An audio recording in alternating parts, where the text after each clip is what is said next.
Hello friends, तो चलिए आज हम लोग बात कर रहे हैं एक्सरसाइज 10.2 की।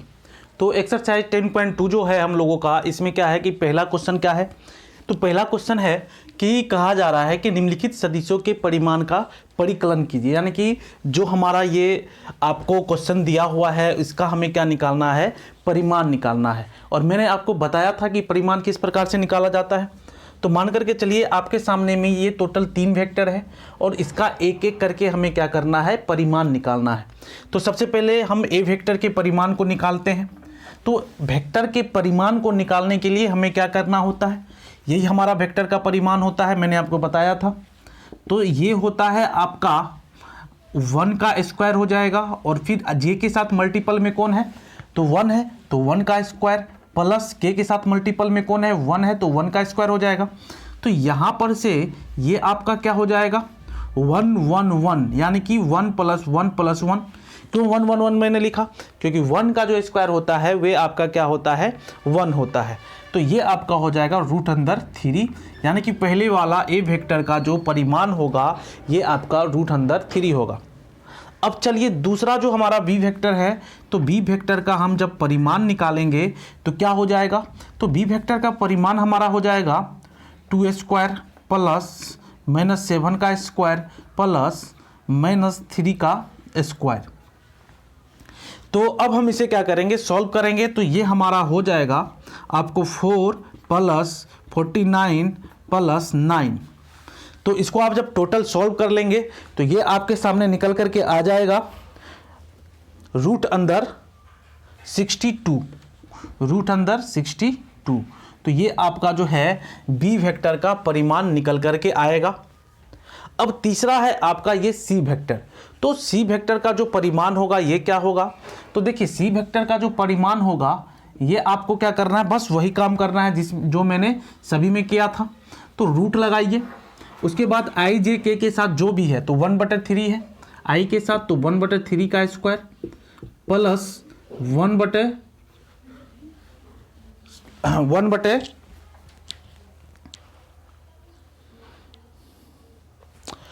यहाँ पे 1 मिनट मिस्टेक है, यहाँ √3 होगा। तो √3 का स्क्वायर प्लस 1/√3 का स्क्वायर प्लस 1/√3 का स्क्वायर। तो इसको जब हम सॉल्व करेंगे तो ये हमारा हो जाएगा 1/3 प्लस 1/3 प्लस 1/3, यानी कि टोटल सॉल्व करने के बाद ये एलसीएम 3, तो 1 + 1 + 1, यानी कि ये आपका हो जाएगा 3/3, यानी कि √1 = 1।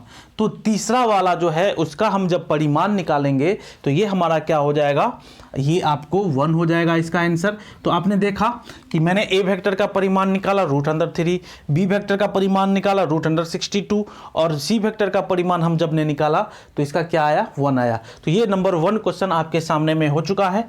अब क्वेश्चन नंबर 2 की ओर चलते हैं और देखते हैं कि क्वेश्चन नंबर 2 हमारा क्या है। अब देखिए दूसरा नंबर क्वेश्चन आपके सामने है और इस क्वेश्चन में क्या कहा जा रहा है कि समान परिमाण वाले 2 विभिन्न सदिश लिखिए। यानी कि हमें ऐसा सदिश लिखना है जिसका परिमाण क्या हो, सेम हो। तो ये क्वेश्चन बहुत ही इंपॉर्टेंट और बहुत ही इजी है। तो सबसे पहले देखिए क्वेश्चन का हम सॉल्यूशन करते हैं। तो मान लीजिए, माना कि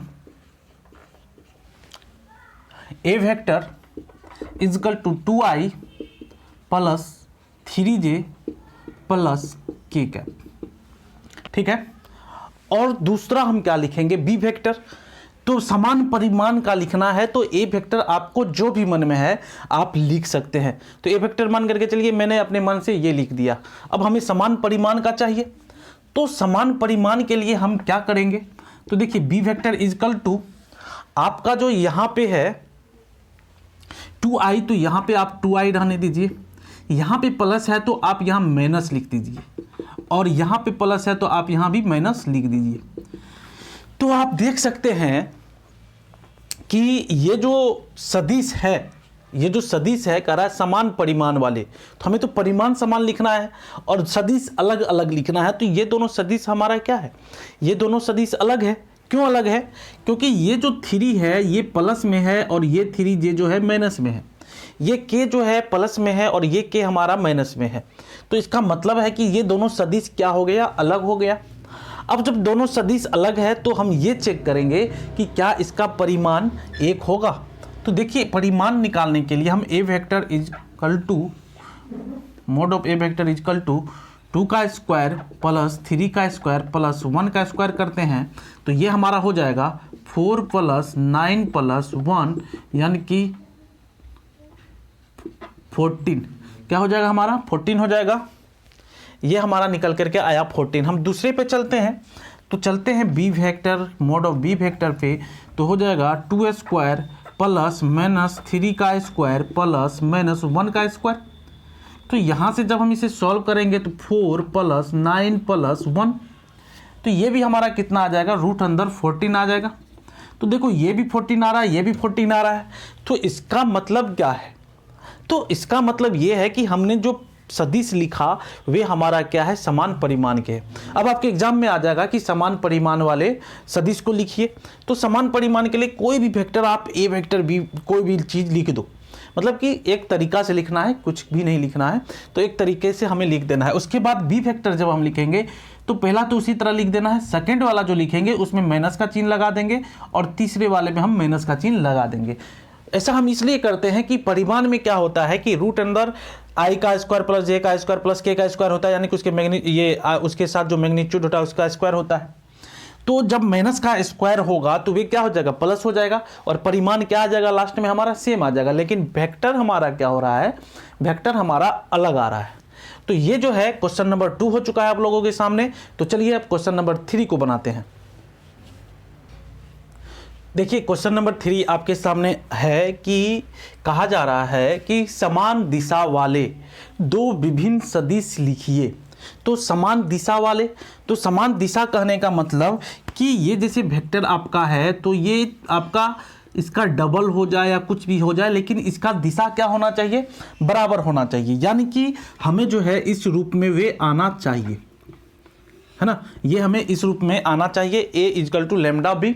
तो लेमडा कहने का मतलब क्या हो रहा है, तो लेमडा कहने का मतलब ये हो रहा है कि ये वेक्टर जो है ये जो वेक्टर है इसके मल्टीपल में होगा, यानी कि उसके गुणांक में होगा, लेकिन दिशा क्या होगा, सेम होगा। तो मान करके चलिए इस क्वेश्चन को हम सॉल्व करते हैं और कहते हैं कि माना कि ए वेक्टर इक्वल टू हम 2i plus 3j plus 4k लिखते हैं, और उसके बाद बी वेक्टर हम क्या करेंगे, तो बी वेक्टर जितना हम लिखे हैं उसके किसी मल्टीपल में लिख देते हैं, या तो 3 के मल्टीपल में लिख दे या 4 के मल्टीपल में लिख दे। तो मान कर चलिए 2 के मल्टीपल में लिख देते हैं, तो 2 का मल्टीपल कितना हो जाएगा, 4i plus 6j plus 8k। तो ये हमारा क्या हो गया, 4i plus 6j plus 8k। ये हमने क्या किया, हमें क्या कहा जा रहा है कि समान दिशा वाले सदिश लिखिए। तो याद रख लीजिए जब ऐसा कहा जाएगा कि समान सदिश वाले मतलब समान दिशा वाले सदिश लिखना, तो सिंपल सी बात है कि हम जो भी वेक्टर ए मानेंगे बस उसी के मल्टीपल में हम क्या कर रहे हैं, उसी का मल्टीपल बी वेक्टर ले रहे हैं। तो अब देखिए ये हमारा क्या हो जाएगा, ए वेक्टर इजकल टू तो बी वेक्टर, इससे पहले हम बी वेक्टर को कर लेते हैं। तो बी वेक्टर हमारा क्या हो जाएगा, 2 यदि हम कॉमन ले लेंगे तो 2 वेक्टर यानी कि 2i प्लस 3j प्लस क्या हो जाएगा हमारा यहाँ पे 4k हो जाएगा। तो ये जो हमारा है, ये बी वेक्टर जो हमारा है ये किसके बराबर है, ये देखिए बी वेक्टर इजकल टू 2, और ये टोटल का टोटल आपका क्या है, देखिए हमने जो ए वेक्टर माना था यानी कि 2i plus 3j plus 4k, तो ये आपका हो जाएगा ए वेक्टर के बराबर, यानी कि हम इसे लिखेंगे ए वेक्टर, यानी कि B vector is equal to 2a vector. तो ये हमारा क्या हो गया, निगेटिव में नहीं आया, माइनस में नहीं आया। तो इसी का मतलब ये हुआ कि ये जो दोनों वेक्टर हमारा है, ये दोनों वेक्टर क्या है, ये दोनों वेक्टर का जो दिशा है वे समान है। इस यानी कि B vector is equal to A vector, और ये हमारा इस टर्म को फॉलो कर रहा है, तो हम कहेंगे कि ये समान दिशा वाला है। और यदि ये मतलब कि माइनस हो जाता है यहाँ पे, तो क्या कहते हैं हम कि असमान दिशा वाला है, यानी कि दिशा दोनों का क्या है, विपरीत है। तो ये एक दिशा में है, इसीलिए B vector equal to 2a vector हमारा निकल करके आ रहा है। तो ये हम वेक्टर को लिख सकते हैं और सही है। आप अपने मन से 4-5 वेक्टर लिखिएगा, ट्राई कीजिएगा। 2 क्वेश्चन मैंने जो कराया है, क्वेश्चन नंबर 2 और क्वेश्चन नंबर 3, आप 5-5 क्वेश्चन जो है अपने मन से, मतलब 5 ऐसा एग्जाम्पल लेकर के ट्राई कीजिएगा, ताकि आपका कॉन्सेप्ट पूरा का पूरा क्लियर हो जाएगा। चलिए क्वेश्चन नंबर 4 की ओर चलते हैं। चलिए तो अब क्वेश्चन नंबर 4 आप लोगों के सामने है, और एक बार मैं क्वेश्चन नंबर 4 आपको पढ़ दे रहा हूं और उसके बाद इस क्वेश्चन को सॉल्व करता हूं। तो क्वेश्चन नंबर 4 क्या कर रहा है कि x और y के मान ज्ञात करें ताकि सदिश 2i + 3j और xi + yj समान है।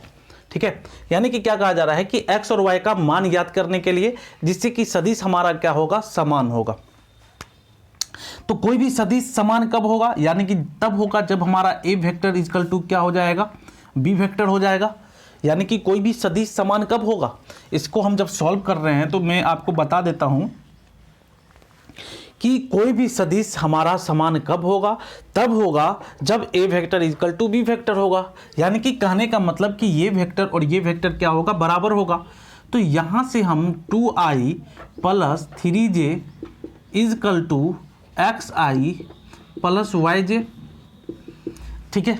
तो अब जो है ये हमने क्या कहा कि ये दोनों बराबर है, और क्वेश्चन में कहा जा रहा है कि x और y का मान ज्ञात करें, यानी कि हमें x और y का मान ज्ञात करना है ताकि ये जो सदिश है xi + yj समान है, यानी कि दोनों के लिए समान हो जाएगा। तो यदि हम x के जगह पे 2 रख दे और y की जगह पे 3 रख दे, तो ये हमारा कैसा हो जाएगा, 2i और + 3j के तौर पे हो जाएगा, यानी कि ये इसके बराबर हो जाएगा। तो इसका मतलब क्या है कि x इक्वल टू 2 और y इक्वल टू 3 यदि हमारा हो जाएगा, तो जो सदिश हमारा है x और y, यानी कि 2 और 3 यदि हो जाएगा, तो जो इसका मान है, इस सदिश का जो मान है, बराबर तब होगा जब हम इसमें 2 और 3 को रखेंगे। यानी कि जब हम दूसरे वाले जो मेरा जो मतलब वेक्टर है, इसमें यदि हम 2 और 3 को रखते हैं x और y की जगह पे, तो ये इसके बराबर हो जाएगा, समान हो जाएगा। ठीक है, तो दोनों सदिश हमारा क्या हो जाएगा, समान हो जा रहा है। तो यही चीज़ पूछा जा रहा है कि x और y के लिए किस मान, मतलब मान ज्ञात करना है ताकि ये दोनों सदिश हमारा क्या हो जाए, बराबर हो जाए। तो आप देख रहे हैं कि यदि हम x का वैल्यू 2 और यहाँ पे y का वैल्यू 3 पुट कर देंगे, तो ये क्या हो जाएगा, हमारा 2i + 3j हो जाएगा। तो यहाँ से यानी कि x इक्वल टू 2 और y इक्वल टू 3, यही हमारा मान निकल करके आएगा। ये आपका राइट आंसर है। क्वेश्चन नंबर 4 कंप्लीट हो चुका है। अब क्वेश्चन नंबर 5 की ओर चलते हैं और देखते हैं। क्वेश्चन नंबर 5 आप लोगों के सामने है और आप लोग देख रहे हैं कि इसमें क्या कह रहा है कि एक सदिश का प्रारंभिक बिंदु 2 और 1 है और अंतिम बिंदु -5 और 7 है। तो कल मैंने आपको बताया था कि किसी भी सदिश मतलब कि एक प्रारंभिक बिंदु हो और एक क्या हो, अंतिम बिंदु होता है, और जब उसका वैल्यू दिया हुआ रहता है तो उस वेक्टर को हम किस प्रकार से सॉल्व करते हैं, ये मैंने आपको कल बताया था। कल के वीडियो लेक्चर में यदि आप नहीं देखे हैं, मिस कर गए हैं, तो कल जाकर के इसको ज़रूर देख ले, कल के वीडियो को, उसमें मैंने बताया है कि किस प्रकार से हम जब कोई बिंदु, ये जब हमारा 2 बिंदु दिया रहता है और उसको जो वेक्टर मिलाता है, एक आपका प्रारंभिक बिंदु और एक अंतिम बिंदु दिया रहता है, तो उससे हम कैसे पता करते हैं कि उसके सदिश का घटक क्या होगा और अदिश का मतलब ये उसमें अदिश क्या होगा। तो ये तो आपको 2 बिंदु दे दिया गया है और मैंने बताया था कि एक को P ले लो और एक को क्या ले लो, Q ले लो। तो अब हमें क्या पता करना है, इसमें सदिश पता करना है। तो सदिश का मतलब क्या करना है, PQ वेक्टर। तो PQ वेक्टर के लिए मैंने आपको बताया था, आगे याद होगा कि हमें क्या करना है, तो आप दिमाग लगाइए इसमें। तो मैंने बताया था कि इस वाले में यानी कि x2 - x1, तो देखो x1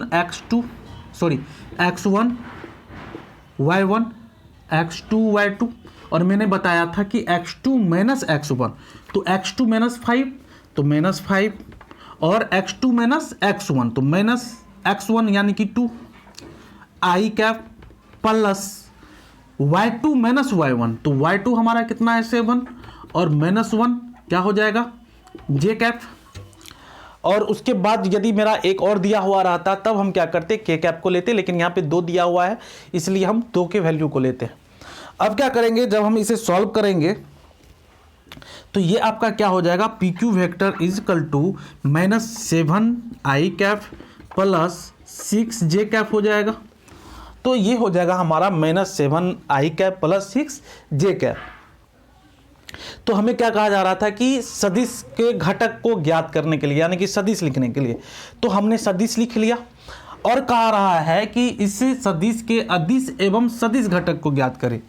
तो अदिश घटक इसमें क्या होगा, तो अदिश घटक जो होगा ये, यानी कि अदिश जो होगा वे हमारा क्या होगा, तो सिंपल सी बात है, मैंने आपको बताया है कि अदिश क्या होता है।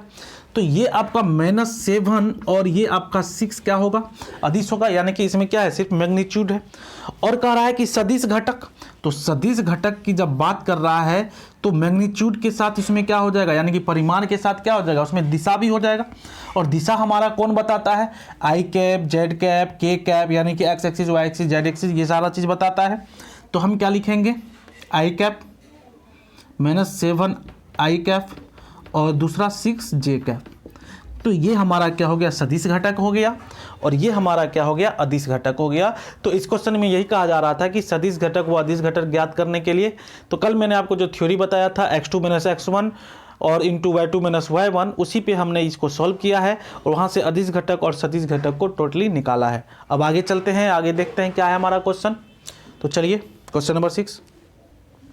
चलिए दोस्तों, अब आप लोगों के सामने क्वेश्चन नंबर 6 आ चुका है और इसे हम सॉल्व करेंगे। बहुत ही इजी क्वेश्चन है।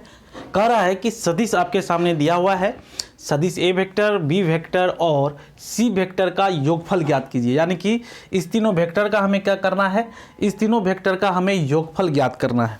तो सीधी सी बात है, हमें मालूम है कि हम किस प्रकार से मतलब कि सॉल्व करेंगे इसे। ए वेक्टर, बी वेक्टर और सी वेक्टर यदि दिया हुआ है तो A vector plus B vector plus C vector, और मैंने आपको बताया था कि आई के साथ जो भी है उसे जो है आप लिखो। तो आई के साथ हमारा कौन है, यहाँ आई के साथ कुछ नहीं, यानी कि 1 है। यहाँ पे आई के साथ कौन है, बी वेक्टर में -2 है, और यहाँ पे आई के साथ कौन है, 1 है, और यहाँ पे आई लिख दो, फिर प्लस।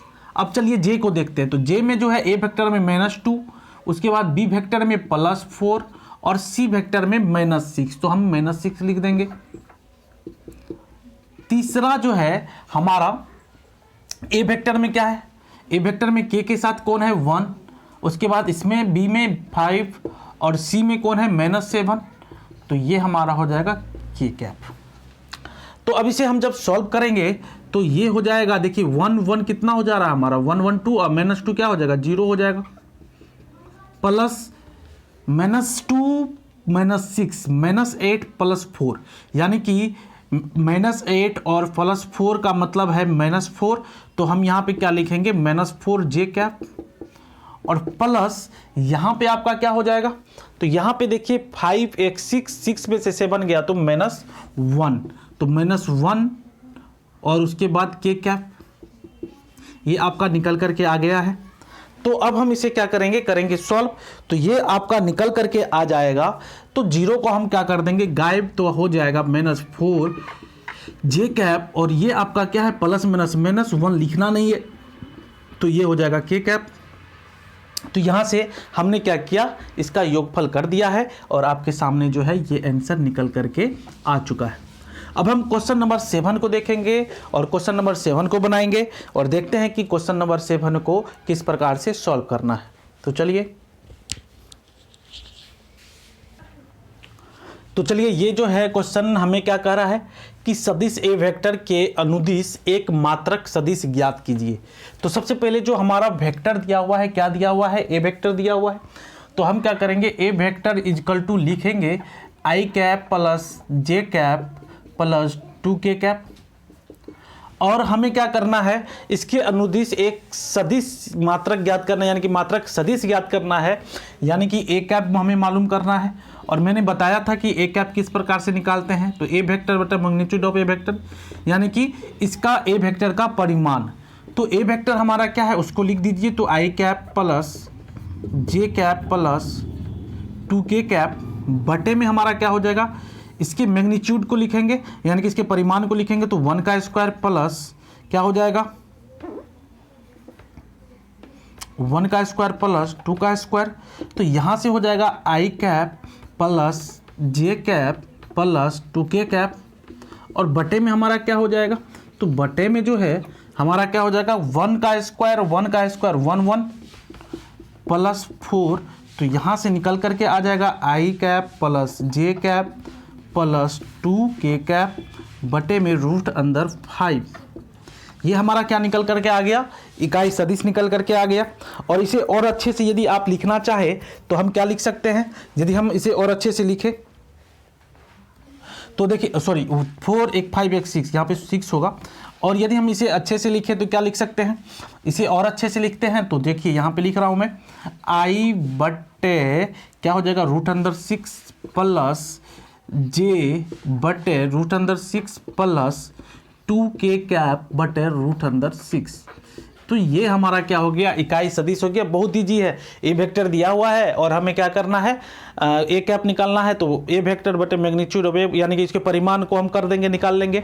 तो जब हम परिमाण को निकालते हैं तो परिमाण निकालने का तरीका आपको मालूम है कि हमें क्या करना होता है, रूट करना होता है और सभी का स्क्वायर करना होता है, जो आई जे के साथ मल्टीपल में होता है। और उसके बाद ये हमारा इस प्रकार से सॉल्व करके आंसर यहाँ निकल करके आ चुका है। तो आपने देखा, टोटल मैंने क्वेश्चन नंबर 7 तक बताया और कल ये एक्सरसाइज पूरा मैं कंप्लीट करूंगा।